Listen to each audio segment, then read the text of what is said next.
Alright, hello everybody. Welcome back to the last game of my own personal block of the schedule. Welcome to New Super Luigi U. The title screen is going to say New Super Mario Bros. U, but that's because the version of the game that I'm playing on has both games in it. But we are going to be playing New Super Luigi U. So just like in New Super Mario Bros. 2, time does not start until I start moving on the map. This time, instead of a 50-second cutscene, I have to watch a 2-minute cutscene. This will give me a bit of time to explain the run. Just like in NSMB2, I'm going to go ahead and just play through the intro, and then we'll do a countdown on the world map screen. So here we go.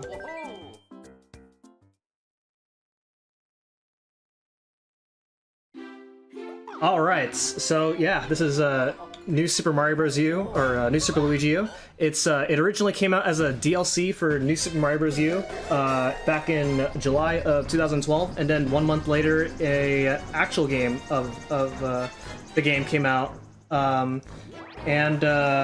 Yeah, so it plays similarly to New Super Mario Bros. U. The story's the same, the world maps are the same, the levels are different though, but they're similarly themed. We play as Luigi instead of Mario, and Luigi plays differently than Mario this time. Luigi has floaty physics, his jumps are floatier, his jumps are higher, he slips more, his traction's, he has slippery traction, so he's a bit harder to use. So like your first couple of playthroughs throughout the game, it might be a little bit tough to get used to at first. But once you get used to it, then the levels are actually laid out pretty nicely in the speedrun, because one of the gimmicks, the main gimmick of this game is that every level has a 100-second time limit, so the levels are really short in comparison to New Super Mario Bros. U. So the category is any percent, and any percent is the main default category. And it's basically beating the game as fast as we can using every means necessary. Yeah, you're gonna be seeing pretty much the fastest route through the game in a very short run. Okay. With the floaty physics, does he have the wobbly legs like he did in Mario 2? Yes. Okay, here we go. Countdown. 3, 2, 1, go. Alright, here we go. So, the main power-up of this game is the Super Acorn. So I'm going to grab it. And so the Super Acorn allows us to turn into a squirrel. And as a squirrel, we can glide over obstacles and fly over things, as well as perform some tricks in some of the levels later on. And this power-up is so significant that we try to keep it throughout basically the whole run. So, that was the first level. We want to try to... You'll get used to the panicking sound at the beginning of every level due to the fact that we have a 100-second time limit. So in this level we have we're going to get a star here, and just like in New Super Mario Bros. 2, stars make you invincible and increase your movement speed, as well as tank through enemies. And also, just like in New Super Mario Bros. 2, you can chain stars if you hit some blocks while having a star. And that's convenient because that last part is really annoying to go through with all those Piranha Plants and Koopa Troopas. And then we fly to this part and get the secret exit, and this will take us to One Secret. Secret exits in New Super Luigi U are very hard to find when you're playing this game casually. Like, you saw me ground pound what's seemingly like the ground for like no reason, but it's actually like disguised as some blocks. That's I don't know how anybody would reasonably find that out when playing casually.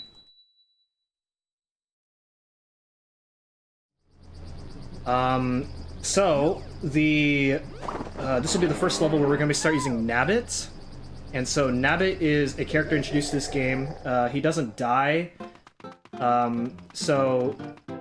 We use him in levels that have like a lot of enemies, to where like Luigi has to spend some time dodging.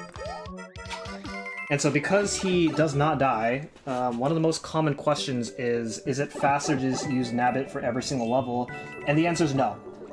because Nabbit does not take advantage of the benefits of any of the power-ups. Some levels where you need large distances with the acorn suit, then we use Luigi. And then if there are levels where there's a lot of enemies and it's really easy for Luigi to get hit, then we use Nabbit.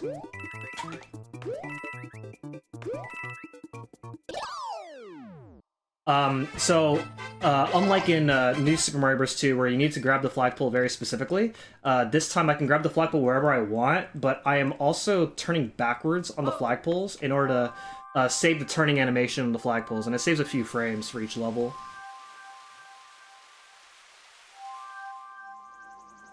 This would also be a good time to talk about the fact that since this is a Wii U game, a lot of Wii U speedruns generally play on the gamepad. You can play this game using a gamepad, a Wii Remote, or a Pro Controller, and a lot of Wii U speedruns use the gamepad. Mainly in this game, it saves time on text boxes as well as save menus. So as you can see right here, when the game's going to ask me to save, I'm actually tapping the no on the gamepad. You're also going to notice that I look down a lot, and that's because there's a secondary screen on the gamepad, and in this game, what I am seeing on the gamepad screen is exactly what you guys are seeing. So as a result, I just prefer to look at the gamepad instead of my actual monitor screen. I like looking at the 3DS. Yeah. Alright, so this level here is interesting because I'm actually going to... you're seeing that I'm jumping from these swinging ropes really fast. And that's because when I let go of the D-pad, as I am swinging from these ropes, then I keep my speed. And this does add up to being a 3-second time save over if I just hold right the entire time. So, really, another really quick level. And after this, we have a bit of a cutscene here. Toad's gonna let us know that some guy named Nabbit has stolen his double favorite stuff. And we have to go chase Nabbit, but this is a speedrun and we don't really care about that. Unless you're running 100%, then this is required. Your reward for catching Nabbit is a P acorn, which is a really useful power-up because it allows you to fly infinite times, and there are some pretty cool tricks with the P acorn, but because it takes so long to get the P acorn, it's not worth it at all. So here we have a diverging path between 5.2 and 5.3, and we're gonna go to 5.3. 5.3 saves like half a second over 5.2. What were you gonna say? Oh, just gonna say, little does Toad know that Luigi and Nabbit are in cahoots. Yeah. Secretly.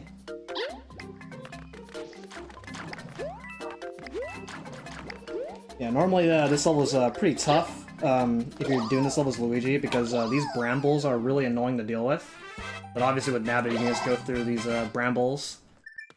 And so coming up is 5- Tower, and 5- Tower has our first major trick of the run. Normally you're supposed to ride the block snake up to the top of the tower, but with precise acorn movement, we can just skip that entirely. We'll see how this goes.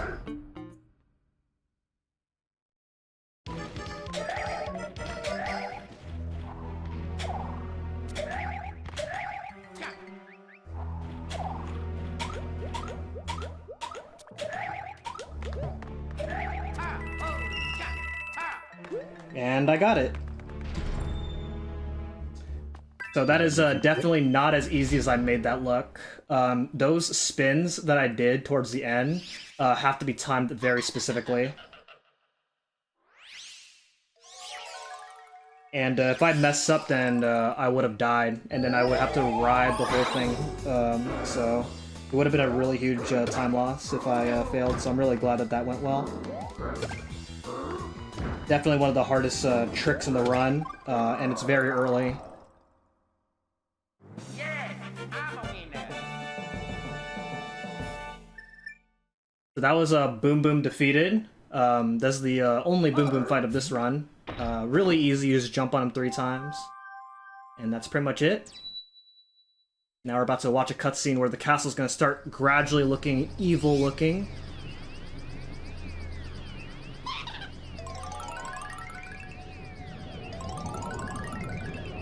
Yeah, so one of the unfortunate downsides with this category specifically, because it's so short, the levels are so short, there's more cutscenes than actual gameplay in this run.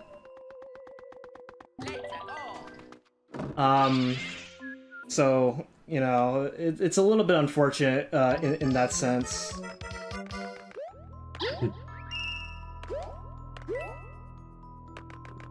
So, another level where we're using, well, that's not good.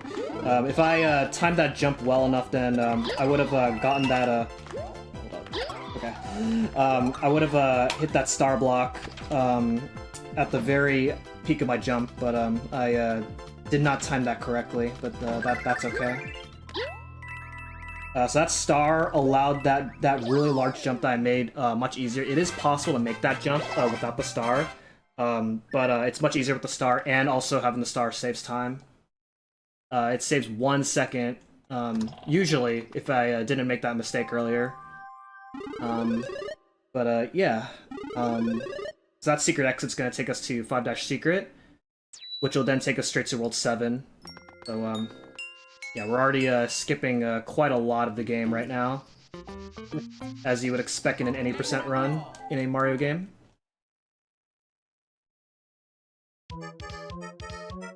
Alright, so we have a bit of an auto-scroller here.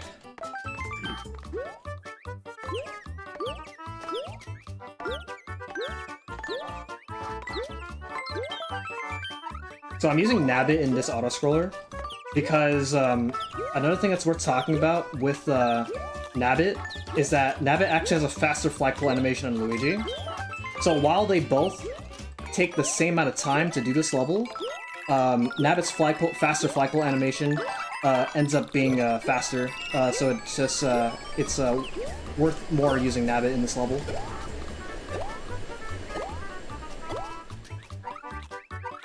Yeah, it doesn't look like the squirrel suit would really help you. What's that? Doesn't look like the squirrel suit would really help you too much here. No, not really.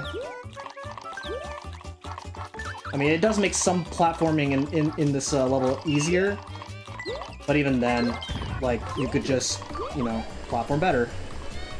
Yeah, it doesn't scroll the screen any faster. Yeah, no, of course not.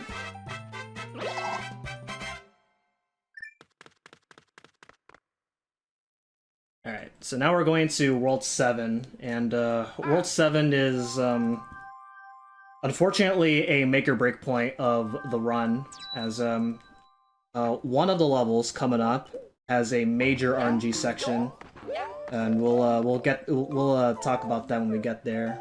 But for now, we have 7-1 as our first level, and it's another very difficult level. As we have these giant fuzzies, and they move around in a bit of a cycle, and there's a really precise jump towards the end of the level.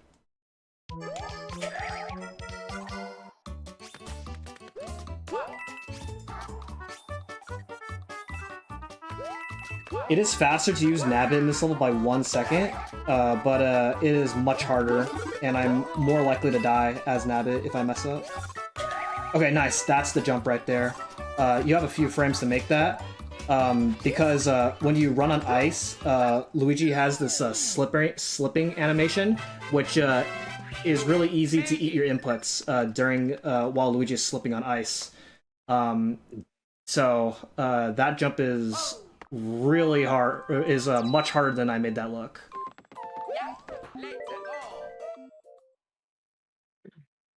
So another choice between either 7-2 or 7-3. We're gonna do 7-2 because that saves a lot of time over doing 7-3. In Mario U, you actually do 7-3 because how the way the level looks in that game, it's faster in that game. I can see why you're using Nabbit though. Yeah.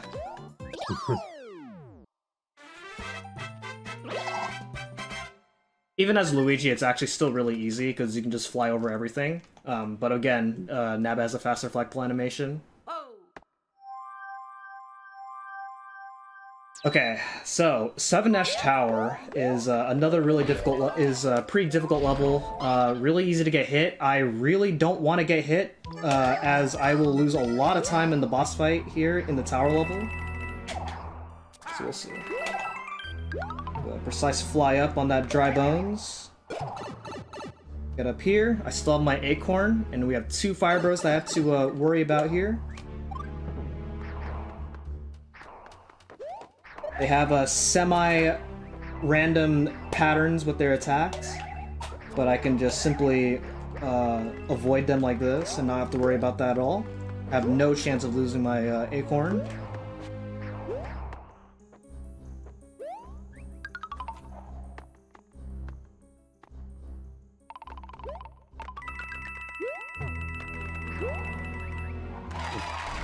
Hammer Brothers have upgraded to Fireball. Yep. Okay, so the boss is Kamek. Kamek is a great boss. 0 RNG. Nobody's ever lost a run to this guy.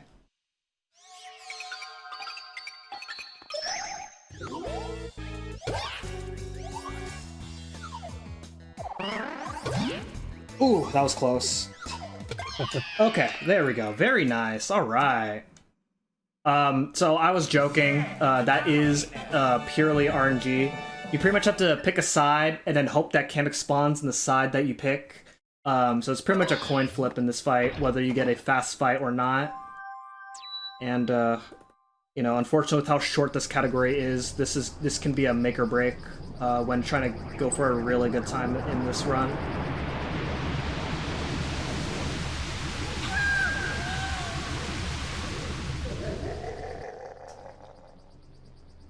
But fortunately, we got really good RNG right there.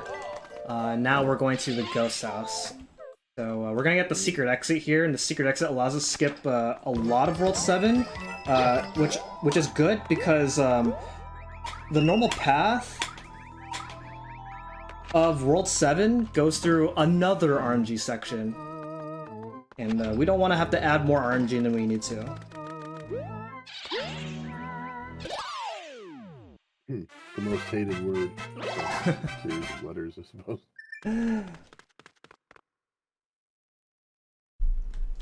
So going into Seven Ash Castle, this is a bit of an interesting level where the gimmick behind the Seven Ash Castle is there's this like giant block in like 2 parts of the level where you have to wait for it to go past us. So that way we can progress through the level. So you can kind of take your time in the first part of the level. And then the second part, I'm going to actually take my time going through that second part in order to manipulate some cycles with these fire bars in order to do a really precise trick at the end. I'm going to go ahead and start slowing down here. That way I can spawn these fire bars at a favorable part. There we go, just like that. That is, it's really easy to mess that up, and if I mess that up, then I would get hit, which it would be a bad thing because I really want the Super Acorn for the boss here, which is Ludwig Von Koopa. Gotta thread the needle between those fire bars. Yeah.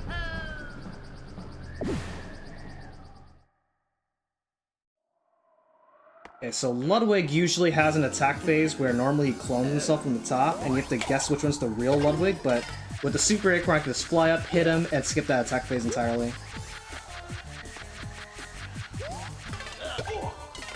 And then I know when exactly he's gonna come out of his shell, so I just kind of hang around until he comes out of his shell.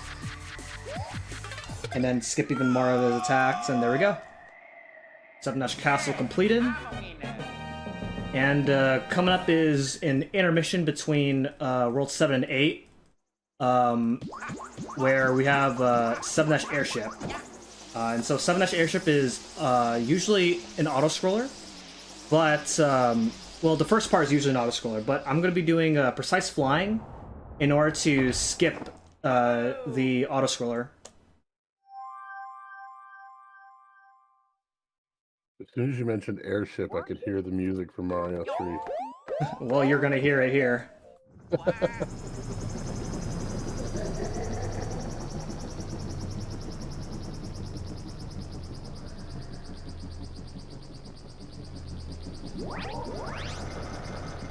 Alright, here we go.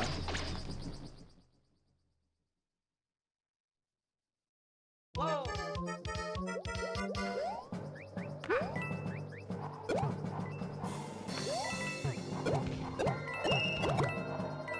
And there it is. So do 2 really precise jumps, and then this part right here is just another auto. Is just we can't skip anything here, so we just gotta wait this out until we get to the boss fight.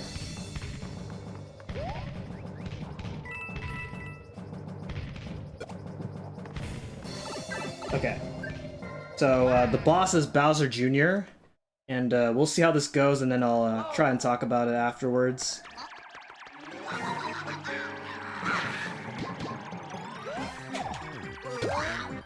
One hit. 2 hits. And 3. Okay, so that looked really easy, but Bowser Jr.'s hitbox is very bad. It is dead center, and it's really small. So those hits were actually, they were not very easy to get. There's a lot of, there are several clips from many runners of New Super Luigi U and even New Super Mario Bros. U where it looks like that they hit Bowser Jr., but they either get hit, they get knocked out of hitting him, they go right through Bowser Jr., or they get hit and also hit Bowser Jr.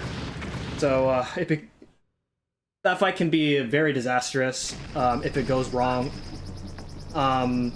And if you do not have the Super Acorn going into that fight, then you gotta suffer through more randomness, even more randomness in Kamek. But fortunately, we got to that fight, no problem. The teacup of terror. Okay, so we are approaching World 8, the final world already. So it's going to be pretty short, as the first level that we're going to be doing is we're going to get the secret exit. Now, interestingly, the normal path does 8-1, 8-2, and 8-3. But we're going to get the secret exit, which will take us to 8-4. So you skip having to do 1 extra level. In Mario, you actually take the normal exit and do the 2 levels after 8-1, because there's a skip in the second level of World 8 that actually saves time over doing 8-4 in that game, but in this game, it is faster to do 8-4.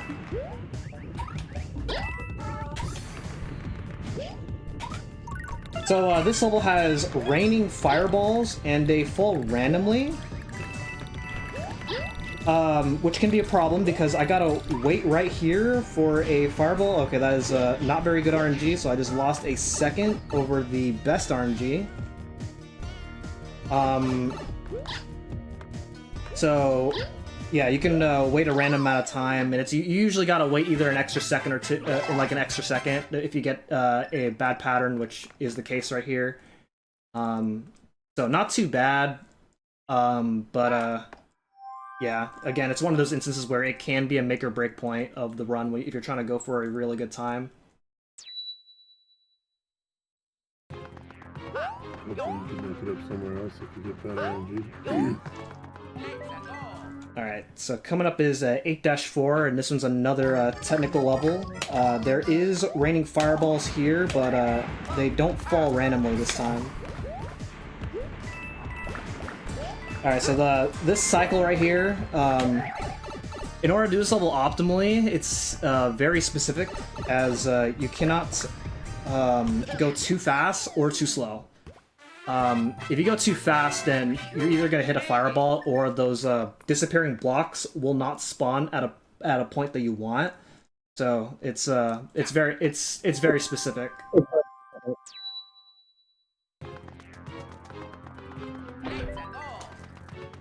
Okay, so coming up is 8-Castle. So 8-Castle has a really well-known trick amongst the NSMD community known as elevator skip. In Mario U, it's like insanely hard, but in this game it's really easy. It's insanely hard in Mario U because in Mario U, this level is a vertical moving elevator, and you have to do a lot of a ton of precise flying in order to. Oh my god, that was really close. In order to land on bombs, coins, and it's a huge mess. But fortunately, in this game, this game's variation of elevator skip is really easy because it's a horizontal moving level instead. So what I was pointing out when I said that was very close is that second jump that I did is specific to where I have to be high enough to where I'm over the spark and low enough so I don't hit the bomb on the top. And I was just barely too low to where I was hitting the to where I was just scraping that spark. So that was really close. Okay, so in this level here, Bowser Jr. is gonna try and ruin our day. Okay, nice. So what I did right there was I clinged onto Bowser Jr. on the right side. And that manipulates Bowser Jr. to try and catch up to my position. And because Bowser Jr. moves so fast, I can take advantage of that speed to save a couple seconds in that level, or in that room. He just kind of pushed you forward. Yeah.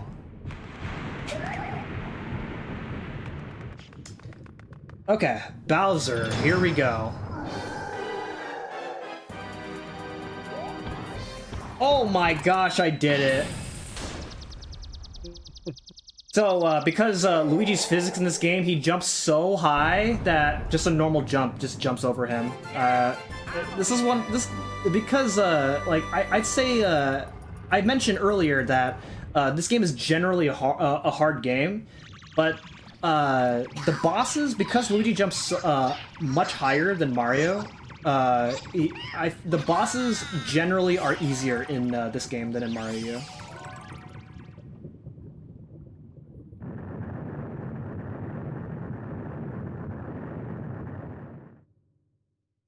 But oh man, what are they doing? That's a final fight coming on. There's the princess. Maybe we'll rescue her before something crazy happens. Luigi!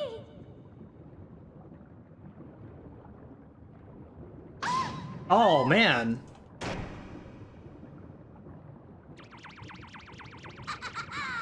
Double window. Nice. Okay, here we go. The giant Bowser fight. Alright, so here's what I'm going to do. I'm going to try and fly up, as that actually skips Bowser shooting his second fireball. That saves 2 seconds. And then what I'm going to try and do here is I hit Bowser, and then I make sure I get to the clown car before Bowser Jr. gets to the clown car. And if I keep it,